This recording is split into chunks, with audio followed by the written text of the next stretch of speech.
ይሄን ማንም አይነግርም። ነገር ግን የወደፊት ህይወትህን የሚወስኑት ምሽቶች እንጂ ጠዋቶች አይደሉም፣ ወይም ደግሞ ቅዳሜና እሁዶችም አይደሉም። ማንም በማያይ ሰዓት የምታደርጋቸው ምርጫዎች ናቸው ወሳኞቹ። ለራስህ የምትሰጠው የኔ የምትለው ሰዓት ነው ጉልበት የምታገኝበት ወይም ያለህን አቅም የምታጠፋበት።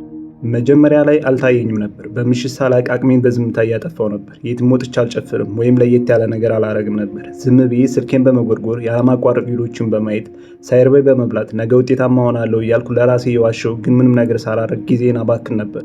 ምሽቶቼ በቀን ውስጥ ያገኘሁትን ስኬት ሁሉ የሚያጠፉ ቀዳዳዎች ሆኑ። ከሁሉም የሚከፋው ደግሞ ይህ ሁኔታ የተለመደ ሆነ። በጣም ረቂቅ የሆነ ልማድ ስለነበር እየጎዳኝ እንደሆነ እንኳን አላስተዋልኩትም ነበር። ምንም አይነት ትልቅ ውድቀት ወይም አስደናቂ የሆነ መንጫ አላጋጠመኝም። ያጋጠመኝ የዝምታ ቅጽበት ነበር። አንድ ምሽት ዙሪያዬን ተመለከትኩት። የተዝረከረከ ጠረጴዛ፣ የቀዘቀዘ የታሸገ ምግብ፣ በስተጀርባ የሚንቀጠቀጥ ቲቪ ብርሃን። ያኔ ነው መኖር እንዳቆምኩ የተረዳሁት። ዝም ብዬ ህይወትን ማዕበል እየተነዳው ነበር። አብዛኛው ሰው ህይወቱን በአንድ መጥፎ ውሳኔ አያጠፋም። ነገር ግን በየምሽቱ ያንኑ ባዶ ምሽት ደጋግሞ በመኖር ህይወታቸውን ቀስ በቀስና ሳይታወቅባቸው ያጠፋሉ። በመጨረሻ የተረዳው ግን ይሄንን ነው። ህይወትን ለመለወጥ የግድ ከጧቱ 11 ሰዓት መነሳት አያስፈልግም። ማሸነፍ ያለብህ ከምሽቱ 12 ሰዓት እስከ ሌሊቱ 6 ሰዓት ያለውን ጊዜ ነው። ምክንያቱም ታምር የሚፈጠረው በእነዚህ ሰዓታት ውስጥ ነው። የተሻለ ሰው ለመሆን የምትመርጥበት ወይም በነበርክበት አዙሪት ውስጥ ለመቅረት የምትወስንበት ሰዓት ነው። እውነቱ ግን ዲሲፕሊን የሚጀምረው በትልልቅ ግቦች አይደለም።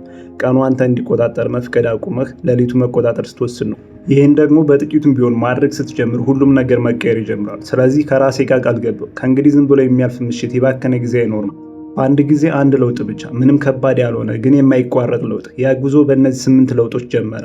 አንደኛ፣ ሽግግሮችን በደስታ አድርግ። ከስራ ሁኔታ በቀጥታ ወደ ድካም መግባት አቁም። በምትኩ ስርዓት ፍጠር። ለእኔ 3 ነገሮችን ነበሩ። ጫማዬን ማውለቅ፣ ፊቴን መታጠብ እና ሻማ ማብራት ወይም ጸጥ ያለ ቦታ ሙዚቃ መክፈት። ይህ ቀላል ለውጥ ለአእምሮዬ ውስጥ ደንበር ፈጠረ። ስራ አልቋል፣ አሁን ያንተ ጊዜ ነው ማለት ጀመር። ሁለተኛ፣ ለመዝናናት ሆን ብለህ ጊዜ መድብ። አሁንም ቪዲዮዎችን ያለው ለ45 ደቂቃ ያለምንም የጥፋተኝነት ስሜት የምዝናናበት ጊዜ ያደረጉት።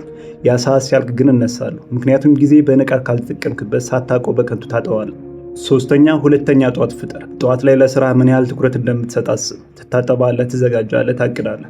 ለምን ምሽትንም እንደዚሁ አታደርገውም? ከምሽቱ 1 ሰዓት እስከ 5 ሰዓት ያለው ሰዓት የአንተን ብልጭታ የምታሳይበት ሰዓት ነው። አራተኛ፣ ውሳኔዎች እንዲከማቸው አታድርግ። ቀደም ሲል ወደ ቤት ስገባ ምን ላድርግ፣ ላንብብ፣ ስፖርት ልስራ፣ ምግብ ላብስል ወይም እያልኩ ጨነቅ ነበር።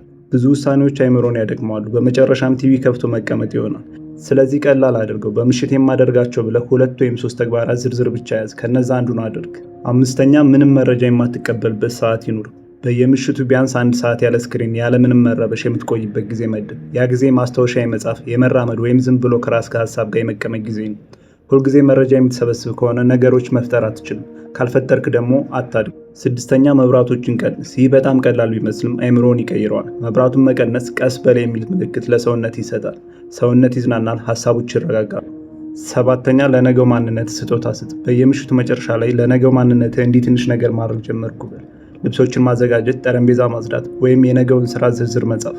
እነዚህ ትንሽ ነገሮች ለነገ ጠዋት ትልቅ ጉልበት ይሰጠዋል። ቀንህን በግርግር መጀመር የለብም፣ በንቃት መጀመር አለብህ።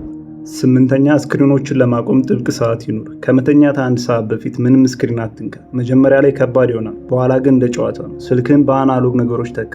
መጽሐፍ ማንበብ፣ ስዕል መሳል ወይም አካባቢን ማጽዳት። ይህም የተሻለ እንቅልፍ እንድተኛ ብቻ ሳይሆን ስልክ ውስጥ ከመጥፋት በፊት ማን እንደሆንክ እንድታስታውስ ያደርጋል። ተጨማሪ ምክር፣ ምሽቶችን እንደ ታሪክ መመዝገብ ጀምር። በየምሽቱ ያን ምሽት እንዴት እንዳሳልፍክ የምትገልጽበት አንዲት አረፍተ ነገር ብቻ ጻፍ። ከጥቂት ሳምንት በኋላ ህይወት ዝም ብሎ እያለፈ እንዳልሆነ ትረዳል። ስለዚህ አሁን ራስን ጠይቅ፣ እውነተኛውን ምሽቶችን ለመሸሽ ነው ወይስ ለመለወጥ እየተጠቀምክባቸው ያለው? ምክንያቱም ተጨማሪ ጊዜ አያስፈልግም፣ ያለህን ጊዜ መጠቀም ነው ያለብህ። የዛሬው ቪዲዮ ይህን ይመስል ነበር። ቻናሉን ሰብስክራይብ ማድረግ አይርሱ።